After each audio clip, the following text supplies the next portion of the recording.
مرحبا يا غوالي، رح نعمل أندومي طريقة جدا سريعة وبسيطة ودقيقتين ما بتطول معكم، ورح تشكروني على هالوصفة اللي رح أعملها لأنه رح أضيف لها مكون بالنهاية هو اللي رح يعطي للطعم فرق كتير كتير كبير. خليكم معي وتابعوا الفيديو.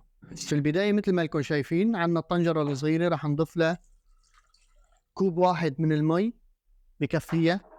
واعذروني أنا ما عندي الغاز لعندي بعيد، فهذا الغاز قلت عشان بس أعملكم الأندومي على المباشر. بالنسبة للأندومي في ناس بتحطها مثل ما هي هيك بحالة، أما أنا فبكسرها وبحطها مفروطة فرط.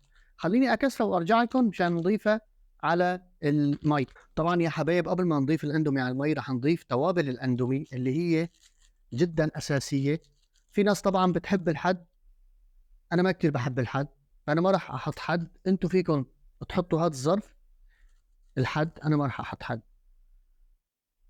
وهي زيت الأندومي، طبعا فتحنا زيت الأندومي وحطيناه.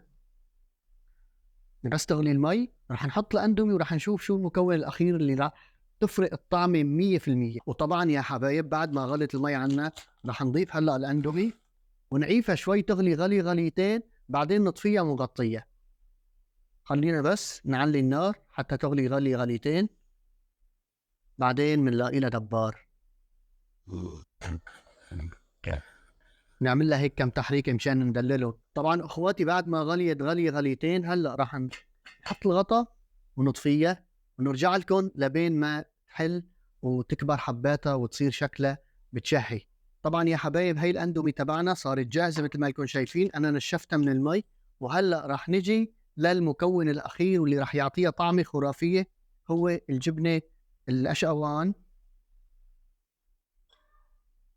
بعد ما تحطوه هيك فيكم تغطوا الصحن عندكم حتى يحل شوي. بعدين شو شايفين الظرف اللي انا ما كبيته في البدايه؟ هلا هذا بالنسبه للحد راح بس هيك نعمل له شكل انه يطلع يعني فيه شويه حركه. شوفوا لي على هالمنظر، يا سلام يا سلام، شيء رائع يؤكل. هلا بنغطي الصحن وبناكل وهنا وعوافي. اخواتي اذا عجبكم الفيديو لا تنسونا من اللايك والمشاركه بالقناه وتفعيل زر الجرس حتى يصلكم كل جديد. والسلام.